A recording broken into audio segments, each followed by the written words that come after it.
Hi! இந்த வீடியோல Aaron shepherd எழுதின ஈரானியன் ஃபோக் டேலான த 40 ஃபார்ச்சூன்ஸோட சம்மரியை தான் பார்க்க போறோம். ஆரோன் ஷெப்பர்ட் வந்து யூஎஸ்ல உள்ள ஒரு ஆத்தர் அண்ட் ஸ்டோரி டெல்லர். இவர் நிறைய ஃபோக் டேல்ஸ் அண்ட் ஃபோக்லோர்ஸ் வந்து எழுதியிருக்காரு. ஃபோக் டேல்ஸ்னா வந்து நாட்டுப்புற கதைகள். இந்த 40 ஃபார்ச்சூன்ஸ் கூட ஒரு ஃபோக் டெய்ல் தான். ஈரான்ல உள்ள ஒரு ஃபோக் டெய்ல். அதே மாதிரி இவர் வந்து சில்ட்ரன் லிட்ரேச்சர்ல வந்து நிறைய சில்ட்ரன்ஸ்க்கு நிறைய ரைட்டிங்ஸும் வந்து எழுதியிருக்கிறாரு. இந்த ஸ்டோரியை வந்து ஆரோன் ஷெப்பர்ட் 2002ல வந்து ரிட்டனா எழுதுறாரு. இது வந்து பெர்ஷியால உள்ள ஒரு ஃபோக் டைல். பெர்ஷியா, ஈரான் ரெண்டுமே சேம் கண்ட்ரி தான். இந்த ஸ்டோரியோட சம்மரி பார்க்கலாம். இந்த ஸ்டோரியில வந்து அகமது அப்படின்ற ஒரு மனுஷன் வந்து இருக்கிறான். அவன் வந்து இஸ்பஹான் அப்படின்ற பிளேஸ்ல, அது வந்து ஒரு கிங்டம், அங்க வந்து வாழ்ந்துட்டு இருக்கான். அவன் ரொம்ப ஏழையான மனுஷன் தான். அவனுக்கு வந்து எந்த வேலையுமே அவ்வளவா தெரியாது. அவன்கிட்ட ஒரு ஷவலும் பிக்கும் இருக்கு. ஷவல்னா வந்து மண் வெட்டி, அதுக்கப்புறம் மண்ணள்ளி போடுறது வந்து இந்த பிக். இது ரெண்டையும் வச்சுதான் குட்டி குட்டி வேலை செஞ்சு, இந்த குழி தோண்டி கொடுக்கறது அந்த மாதிரி வேலை செஞ்சு அதுல வர கொஞ்சம் வருமானத்தை வச்சு அவனோட ஒய்ஃப் ஜமலோட சேர்ந்து வாழ்ந்துட்டு இருக்கான். அகமது எப்பவுமே என்ன சொல்வானா, நம்மளுக்கு வர இந்த கொஞ்சம் வருமானத்துல நம்ம எப்பவுமே சந்தோஷமா வாழலாம், பெருசா எதுக்குமே ஆசைப்படக்கூடாது அப்படின்னு சொல்லுவான். ஆனா ஜமல் வந்து அப்படி கிடையாது. அவளுக்கு வந்து நல்ல ரிச்சான லைஃப் வாழணும் அப்படின்னு சொல்லிட்டு நிறைய ஆசைகள் எல்லாம் உண்டு. இந்த மாதிரி இருக்கிற டைம்ல ஜமல் என்ன பண்றாங்க, ஒரு நாள் பப்ளிக் பாத்துக்கு வந்து போறாங்க. பப்ளிக் பாத்னா வந்து எல்லாருமே சேர்ந்து வந்து குளிக்கிற இடம். அங்க போறப்ப வந்து அவங்கள வந்து ஒரு நாள் உள்ள விட மாட்டேன்னு சொல்லிட்டாங்க. உடனே அப்ப வந்து வெளியில இருக்கிற அந்த காவலாளிகள் கிட்ட எதுக்கு உள்ள விட மாட்டீங்க அப்படின்னு வந்து இவங்க கேக்குறாங்க. அதுக்கு வந்து அந்த காவலாளிகள் சொல்றாங்க, உள்ள வந்து ராயல் டிவைனரோட ஒய்ஃப் வந்து குளிச்சிட்டு இருக்காங்க, அதனால நாங்க உங்களை அலோவ் பண்ண மாட்டோம் அப்படின்னு சொல்றாங்க. டிவைனர்னா யாருன்னா வந்து இந்த குறி சொல்றவங்க இல்ல ஜோஷியம் சொல்றவங்க, அவங்க தான். கிங்டம்ல வந்து அரசர்களுக்குன்னு தனியா இந்த மாதிரி குறி சொல்றவங்க இருப்பாங்க. அவங்களோட ஒய்ஃப் தான் அன்னைக்கு வந்து உள்ள வந்து குளிச்சிட்டு இருக்காங்க. டிவைனரோட ஒய்ஃப் குளிக்கிறதுனால ஜமலை வந்து உள்ள விட மாட்டேன்ட்டாங்க. பிகாஸ் அவங்களுக்குமே வந்து ஒரு ராஜ மரியாதை கொடுக்கறதுனால. இதை பார்த்துட்டு ஜமலுக்கு வந்து ரொம்ப கோவமாயிட்டு அவங்க ரிட்டர்ன் வீட்டுக்கு வந்து போயிடுறாங்க. அதுக்கப்புறம் அவங்க ஒரு முடிவு பண்றாங்க. என்னன்னா, அகமத் வீட்டுக்கு வந்தோடனே அகமத் கிட்ட சொல்றாங்க, நீங்களும் ஒரு ஃபார்ச்சூன் டெல்லர் ஆயிருங்க. உங்களோட ஷவல் பிக் எல்லாம் வித்துட்டு குறி சொல்றதுக்கு தேவையான பொருள், அந்த டைஸ், அந்த உருட்டு கட்டை, அதுக்கப்புறம் வந்து அதுக்கு தேவையான ட்ரெஸ் எல்லாத்தையுமே வாங்கிட்டு நாளைக்கு நீங்க ஒரு ஃபார்ச்சூன் டெல்லர் மாதிரி மார்க்கெட் பிளேஸ்ல போய் உட்காரணும் அப்படின்னு வந்து சொல்றாங்க. வந்து அகமது என்ன சொல்றான், என்னால இதெல்லாம் முடியாது, எனக்கு வந்து ஃபார்ச்சூன் சொல்றத பத்தி எதுவுமே தெரியாது, அதனால என்னால இது முடியாது அப்படின்னு சொல்றாங்க. ஜமல் என்ன பண்றாங்க, அகமது வந்து மிரட்டிடுறாங்க, நீ மட்டும் இந்த மாதிரி ஃபார்ச்சூன் டெல்லரா ஆகலைன்னா நான் என்னோட அப்பா வீட்டுக்கே திரும்பி போயிருவேன், இனிமேல் உன்னோட வாழ மாட்டேன் அப்படின்னு சொல்றாங்க. உடனே அகமது சொல்றாங்க, எனக்கு அதை பத்தி ஒன்றும் தெரியாது அப்படின்னு சொல்றாங்க. அதுக்கு ஜமல் என்ன சொல்றாங்கன்னா, பரவாயில்ல, அதுக்கு வந்து உனக்கு எல்லாமே தெரிஞ்சிருக்கணும்னு அவசியம் இல்லை, என்ன பிரச்சனையில பீப்புள் வராங்கன்ட்டு அதை ரியலைஸ் பண்ணிட்டு அதுக்கு ஏத்த மாதிரி சும்மா ஏதோ மந்திரத்தை மாதிரி சொல்லிட்டு சோவியை உருட்டிட்டு உனக்கு என்ன தோணுதோ நீ அதை சொல்லிரு, அந்த மாதிரி நீ சொன்னாலே போதும் அப்படின்ட்டு வந்து சொல்றாங்க. அப்படி எப்படியோ பேசி கடைசியா வந்து அகமதை வந்து ஜமல் கன்வின்ஸ் பண்ணிடுறாங்க. அகமதும் கன்வின்ஸ் ஆகி என்ன பண்றான், அவன் கிட்ட இருந்த அவனோட ஷவல் அண்ட் பிக் ரெண்டையுமே வித்துட்டு ஃபார்ச்சூன் டெல்லர் ஆகிறதுக்கு தேவையான பொருட்கள் எல்லாம் வாங்குறான். அது என்னன்னா, ஒரு டைஸும் போடுற ட்ரெஸ்ஸும் ரெண்டையுமே வாங்கிட்டு அடுத்த நாள் மார்க்கெட் பிளேஸ்ல போயிட்டு உட்காரான். அவன் அப்படியே உட்கார்ந்துட்டு இருக்க டைம்ல வந்து அவனோட ஃபர்ஸ்ட் கிளைண்டா வந்து ஒரு அரசவையில உள்ள ஒரு மந்திரியோட ஒய்ஃப் வந்து வராங்க. வந்துட்டு அவங்க வந்து கேக்குறாங்க, என்னோட ரொம்ப பியூட்டிஃபுல்லான ஒரு ரிங் வந்து மிஸ் ஆயிடுச்சு, நீ தான் அதை எனக்கு எப்படியாச்சும் பார்த்து கண்டுபிடிச்சு தரணும் அப்படின்னு வந்து சொல்றாங்க.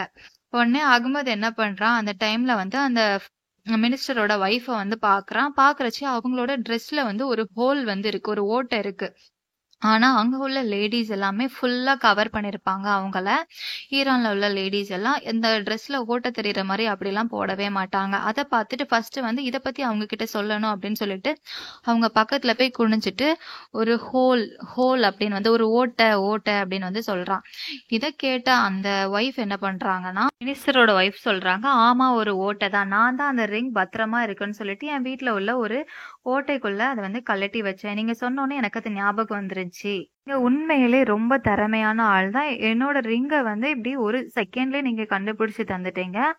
அதனால உங்களுக்கு பரிசா நான் வந்து ஒரு கோல்டு காயின தரேன் அப்டின்னு சொல்லிட்டு, அகமதுக்கு ஒரு கோல்டு காயின வந்து பரிசாவும் குடுத்துட்டு, அவங்க அந்த மினிஸ்டரோட வைஃப் வந்து ரிட்டர்ன் வீட்டுக்கு போய் அவங்களோட ரிங்க வந்து எடுத்துக்கிட்டாங்க.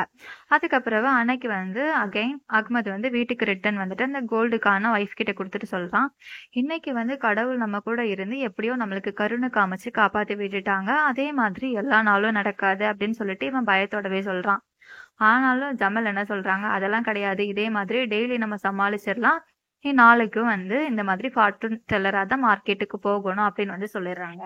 அஹ்மத் வந்து மறுபடியும் ஃபார்ச்சூன் டெல்லராகவே மார்க்கெட் பிளேஸ்ல உட்காந்து அவன் வேலையை பார்த்துட்டு இருக்கான்.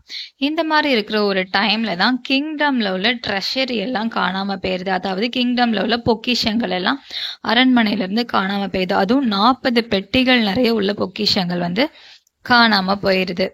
அந்த டைம்ல அரசர் என்ன பண்றாரு, அவரோட அரண்மனையில இருக்கிற குறி சொல்றவங்க அந்த ஜோசியர்கள் எல்லாம் கூப்பிட்டு நீங்க தான் கண்டுபிடிச்சு தரணும்னு சொல்றாங்க. பட் அங்க இருக்கிற ஜோசியர்களால எங்க எது அப்படின்னு சொல்லிட்டு ஒண்ணுமே கண்டுபிடிக்க முடியல. உடனே அரசர் என்ன பண்றாங்க, நீங்க எல்லாம் வேஸ்ட், உங்களெல்லாம் நான் தூக்கி ஜெயில போட போறேன் அப்படின்னு சொல்லிட்டு அங்க இருக்கிற அந்த ஜோசியர்கள் எல்லாரையுமே ஜெயில தூக்கிட்டு வந்து போட்டுறாங்க. இந்த டைம்ல ஒரு மந்திரி எழும்பி நின்னு சொல்றாங்க, எனக்கு வந்து ஒரு ஃபார்ச்சூன் டெல்லரை தெரியும், என்னோட ஒய்ஃபோட ரிங்க அவங்க தான் கண்டுபிடிச்சு தந்தாங்க, அவங்க ரொம்ப திறமையானவங்களும் கூட அப்படின்னு சொல்லிட்டு அகமத் பத்தி அந்த மந்திரி வந்து சொல்றாங்க. உடனே ராஜா சொல்றாங்க, நீ போய் அவனை வந்து கூட்டிட்டு வான்னு சொல்றாங்க. உடனே இந்த மந்திரிகள் எல்லாரும் போய் சேர்ந்து அகமதை வந்து அரசவைக்கு வந்து கூட்டிட்டு வந்துட்டாங்க. கூட்டிட்டு வந்தோடனே ராஜா இந்த மாதிரி சொல்றாங்க, 40 பெட்டிகள் உள்ள ட்ரெஷரி வந்து அரசவையில அரண்மனையில இருந்து யாரோ திருடிட்டு போயிட்டாங்க, நீ தான் கண்டுபிடிச்சு தரணும் அப்படின்னு வந்து சொல்றாங்க. உடனே என்ன பண்றான், அகமது வந்து உள்ளுக்குள்ள வந்து ரொம்ப பயந்துடுறான். பயந்தாலுமே கொஞ்சம் தைரியமா வந்து ராஜா கிட்ட சொல்றான். கொஞ்சம் கிளவரா அவன் வந்து யோசிச்சுட்டு 40 பெட்டிகள்னா கண்டிப்பா 40 பேர் வந்து தூக்கி இருக்கணும் அப்படின்னு சொல்லிட்டு மெதுவா 40 திருடர்கள் அப்படின்னு வந்து ராஜா கிட்ட சொல்றான். இதை கேட்ட ராஜா ரொம்ப சந்தோஷமாயிரான். ஏன்னா இவன் இந்த 40 திருடர்கள்னு சொன்னது கூட அவனோட அரசவையில இருந்து ஃபார்ச்சூன் டெல்லர் யாருக்குமே தெரியல அப்படின்னு சொல்லிட்டு ஓகே அப்படின்னு சொல்லிட்டு அகமத் கிட்ட சொல்றான், நீ தான் எப்படியாச்சும் வந்து கண்டுபிடிச்சு தரணும் அப்படின்னு சொல்லிட்டு கேட்கிறான். இதை கேட்டுட்டு அகமது என்ன பண்றான், இன்னும் கொஞ்சம் கூட யோசிச்சுட்டு ராஜா கிட்ட சொல்றான், எனக்கு வந்து 40 நாட்கள் தேவைப்படும். ஏன்னா 40 திருடர்கள், நான் ஒவ்வொரு நாளும் ஒவ்வொரு திருடர்களை பத்தி யோசிச்சு மந்திரம்லாம் சொல்லிதான் கண்டுபிடிக்கணும் அப்படின்னு சொல்றான். அகமதும் 40 நாள் கேட்டோடனே ராஜாவும் அதுக்கு வந்து யோசிச்சுட்டு ஓகே நீ 40 நாள் எடுத்துக்கோ, ஆனா கண்டிப்பா திருடர்களை வந்து நீ கண்டுபிடிச்சிடணும், இல்லாட்டி நான் கண்டிப்பா உன்னை ஜெயில போட்டுருவேன் அப்படின்னு வந்து சொல்லிடுறாரு. உடனே அகமதும் சரின்னு சொல்லிட்டு வீட்டுக்கு ரிட்டர்ன் வந்து வாரான். வந்து அவனோட ஒய்ஃப் கிட்ட சொல்றான், உன்னால நீ இப்படி பேராசைப்பட்டதுனால என்னோட நிலைமைய பாரு, 40 நாள் கழிச்சு வந்து என்னால வந்து திருடர்களை கண்டுபிடிக்க முடியாது, நான் கண்டிப்பா ஜெயிலுக்கு போயிருவேன், உன்னாலதான் எனக்கு இந்த ப்ராப்ளம் வந்துச்சு அப்படின்னு வந்து ஜமீல் கிட்ட வந்து சொல்றான். ஜமீலும் அகமத் கிட்ட சாரி, என்னால தான் உங்களுக்கு இந்த நிலைமை வந்துருச்சு அப்படின்னு சொல்றான். ஃபைனலா வந்து அகமது என்ன பண்றான், ஒரு டிசைட் பண்ணிட்டு ஒரு 40 டேட்ஸ், அதாவது 40 பேரிச்ச பழங்களை எடுத்து ஒரு ஜார்ல வந்து போட்டு வச்சுட்டு, நான் வந்து ஒவ்வொரு நாள் முடியும் போதும் ஒவ்வொரு பேரிச்சம்பழங்களை சாப்பிடுவேன், 40வது நாள் அந்த 40வது பேரிச்சம்பழத்தை சாப்பிட்டுட்டு கண்டிப்பா என்னைய ஜெயில புடிச்சு போட்டுருவாங்க, நாட்களை கணக்கு பண்றதுக்கு நம்ம வந்து இதை யூஸ் பண்ணிக்கலாம் அப்படின்னு வந்து அகமது வந்து அவன் ஒய்ஃப் கிட்ட சொல்றான். அதே டைம்ல அரசவையில் அகமதுக்கும் கிங்குக்கும் நடந்த கான்வர்சேஷனை ஒட்டு கேட்ட அரசவையில் வேலை பார்த்த திருடர்களில் ஒருத்தன் என்ன பண்ணுறான், அதை போயிட்டு அந்த திருடர்கள் கூட்டத்துக்கு தலைவர்கிட்ட போயிட்டு சொல்கிறான். இதை கேட்டு அந்த தலைவன் என்ன பண்ணுறான்னா ஒரு திருடனை அனுப்பி அகமது வீட்டுக்கு போயிட்டு அவன் என்ன பண்ணுறான் அப்படின்னு சொல்லிட்டு நீ நோட் பண்ணிட்டு என்கிட்ட வந்து சொல்லு அப்படின்னு வந்து சொல்கிறான். உடனே அந்த திருடனும் அகமதோட வீட்டுக்கு மாடியில் போய் நின்றுட்டு அகமது வீட்டுக்குள்ளே என்ன பண்ணுறான்னு ஒட்டு கேட்குறான். அந்த டைம்ல அகமது என்ன பண்றான், அந்த டேட்டை எடுத்து வாயில போட்டுட்டு 1 அப்படின்னு வந்து சொல்றான். இதை கேட்டு அந்த திருடன் என்ன பண்றான், பயந்துடுறான். நம்மளதான் இவன் கண்டுபிடிச்சு 1ன்னு சொல்றான் அப்படின்னு சொல்லிட்டு பயந்துட்டு போயிட்டு அந்த தலைவர்கிட்ட போய் என்னைய வந்து அவன் கண்டுபிடிச்சு நான் போனப்ப வந்து இன்னைக்கு 1 அப்படின்னு வந்து சொன்னான் அப்படின்னு வந்து சொல்றான்.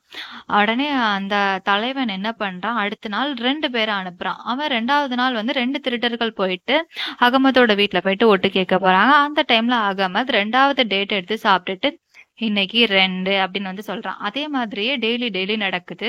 3வது நாள் 3 பேர் 3 திருடர்களுக்கு போறாங்க. ஆக மொத்தம் 3வது டேட்ட சாப்பிட்டு இன்னைக்கு 3 அப்படின்னு வந்து சொல்றான். கடைசியா 40வது நாள் அந்த திருட்டு கூட்டத்து தலைவர் எல்லாருமே சேர்ந்துட்டு மொத்தமா 40 திருடர்களும் சேர்ந்து அகமதோட வீட்டு மொட்டை மாடியில போய் நின்னு ஒட்டு கேக்குறாங்க. அகமத் 40வது டேட்ட சாப்பிட்டு இன்னைக்கு 40 அப்படின்னு வந்து சொல்றான்.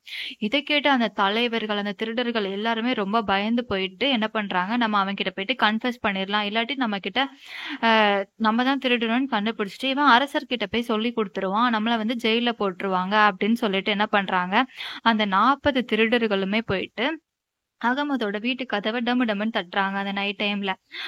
அகமது என்ன பண்றான், நம்மள அரெஸ்ட் பண்றதுக்கு தான் வந்து அரசர் வந்து அனுப்பிட்டாங்க, நான் இன்னைக்கு ஜெயிலுக்கு போயிடுவேன் பயந்து போய் கதவை திறந்தா வெளியில 40 பேர் வந்து மண்டி போட்டு அகமதை வந்து வணங்கிட்டு இருக்காங்க. அந்த தலைவர் எந்திரிச்சு வந்து சொல்றான், நீங்களை வந்து எங்களை காப்பாத்தி விட்டுருங்க, நாங்க தான் அந்த 40 திருடர்களும், நீங்க தான் எங்களுக்கு ஹெல்ப் பண்ணணும் அப்படின்னு சொல்லிட்டு கேட்கிறான். இதை கேட்ட அகமது என்ன பண்றான், கொஞ்ச நேரம் யோசிக்கிறான். யோசிச்சுட்டு அகமது வந்து அந்த திருட்டு கூட்டத்தோட தலைவர் கிட்ட வந்து சொல்றான், நீங்க என்ன பண்றீங்க, நான் உங்களை காப்பாத்தி விடணும்னா நீங்க திருடுன அந்த 40 பெட்டிகளையும் அந்த ட்ரெஷரோட சேர்த்தே நீங்க வந்து எங்க திருடுறீங்களோ அதே இடத்துல போய் வச்சிருங்க அப்படின்னு வந்துட்டு சொல்றான். அதை கேட்ட அந்த திருட்டு கூட்டத்து தலைவனும் சரின்னு சொல்லிட்டு என்ன பண்றான், அந்த திருடின எல்லா பொருட்களையுமே அரண்மனையில அதே இடத்துல போய் வச்சிடறாங்க. அடுத்த நாள் என்ன பண்றான், அகமது கிளம்பி போயிட்டு ராஜாவை போய் பார்க்க போறான். ராஜா கிட்ட வந்து ஒன்னு சொல்றான், ராஜாவே எனக்கு வந்து நீங்க சொன்ன மாதிரி நான் ரொம்ப யோசிச்சு மந்திரம் எல்லாம் பண்ணி வந்து நான் கண்டுபிடிச்சிட்டேன். ஆனா வந்து என்னால ஒண்ணு திருடர்களை வந்து உங்ககிட்ட வந்து கொடுக்க முடியும், இல்லாட்டி அந்த திருடின பொருட்களை காப்பாத்தி கொடுக்க முடியும், உங்களுக்கு வந்து எது வேணும் அப்படின்னு வந்து சொல்லிட்டு அகமது வந்து ராஜா கிட்ட கேக்குறான். ராஜாவும் யோசிச்சுட்டு சொல்லிடுறாரு, எனக்கு வந்து திருடர்களை விட என்னோட திருட்டு போன அந்த பொருட்கள் தான் எனக்கு வந்து ரொம்ப முக்கியம், ஏன்னா அதை வச்சுதான் ராஜ கஜானாவே நிரம்பி இருக்கு, சோ என்னோட பொக்கிஷங்கள் எல்லாம் எனக்கு ரொம்ப இம்பார்ட்டன்ட் அப்படின்னு வந்து ராஜா சொல்லிடுறாரு. உடனே அகமதும் என்ன பண்றான், ராஜாவே நான் வந்து அந்த பொக்கிஷங்கள்லாம் எங்க இருக்குன்னு இப்ப உங்களுக்கு சொல்லிடுறேன் அப்படின்ட்டு வந்து சொல்லிட்டு அந்த பொக்கிஷங்கள்லாம் எங்க இருந்து திருட்டு போச்சோ அதே இடத்துலதான் இருக்கு, நீங்க போய் பாருங்க அப்படின்னு வந்து சொல்லிடுறான். அதே மாதிரி ராஜாவும் வந்து அவங்களோட வேலை பார்க்குற வேலைக்காரர்கள்லாம் அனுப்பி அங்க போய் செக் பண்ண சொல்றாங்க. எல்லா பொருட்களுமே வந்து அங்க பத்திரமா இருக்கு. இதை பார்த்த ராஜா வந்து ரொம்ப அகமதை பாராட்டிட்டு அகமது கிட்ட சொல்றான், நீ வந்து இவ்வளவு திறமையா இருக்கிறதுனால நீ தான் இனிமேல் வந்து அரசவையில வந்து ஜோஷியரா இருக்கணும் அப்படின்னு சொல்லிட்டு அகமத் கிட்ட வந்து ராஜா கேக்குறாங்க. ஆனா அகமது வந்து என்ன சொல்றான், நல்ல பிளான் போட்டு யோசிச்சுட்டு, ராஜாவே நான் அந்த 40 திருடர்கள் கண்டுபிடிக்கிறதுக்கு என்கிட்ட இருக்க எல்லா பவர்ஸையுமே யூஸ் பண்ணிட்டேன், அதனால என்கிட்ட இருக்க எல்லா பவருமே அழிஞ்சு போச்சு, இதனால இனிமேல் வந்து இந்த மாதிரி வந்து ஒரு டிவைனரா இருக்க முடியாது அப்படின்னு வந்து அகமது வந்து சொல்றான். கேட்ட ராஜா என்ன பண்றாங்க, என்னாலதான் உன்கிட்ட இருந்த பவர் எல்லாமே உனக்கு போயிட்டு, அதனால நான் உனக்கு வந்து நிறைய பரிசு பொருட்கள் எல்லாமே தாரேன் அப்படின்னு வந்து சொல்லிட்டு பெரிய பெரிய தங்கம் வைரம் நிறைய பரிசு பொருட்கள் எல்லாமே வந்து ராஜா வந்து அகமதுக்கு வந்து கொடுக்குறான். அகமது அந்த பரிசு பொருட்களோட மறுபடியும் வீட்டுக்கு வந்து அவன் ஒய்ஃபோட சேர்ந்து சந்தோஷமா ஒரு ரிச்சான வாழ்க்கையை வந்து வாழ ஆரம்பிக்கிறான். இந்த ஸ்டோரியில உள்ள இம்பார்ட்டன்ட் தீம் என்னன்னா, நம்ம சந்தோஷமா இருக்கிறது நம்மளுக்கு வெல்த் முக்கியம் இல்ல, நம்ம வந்து நிறைய வெல்த்தியா மாறதுக்கு நம்மளுக்கு என்ன வேணும்னு சொன்னா நம்மளுக்கு வந்து அறிவும் திறமையும் தான் வேணும். அது இருந்தாலும் இது ரெண்டையும் வச்சு நம்ம வந்து ஒரு ரிச்சான வாழ்க்கை வாழ முடியும் அப்படின்றதான் இந்த ஸ்டோரி மூலியமா நம்ம வந்து கத்துக்கலாம். இந்த வீடியோ உங்களுக்கு பிடிச்சிருந்தா இந்த வீடியோக்கு ஒரு லைக் பண்ணிட்டு நம்ம சேனலையும் சப்ஸ்கிரைப் பண்ணிருங்க. தேங்க்யூ ஃபார் வாட்சிங் கைஸ்.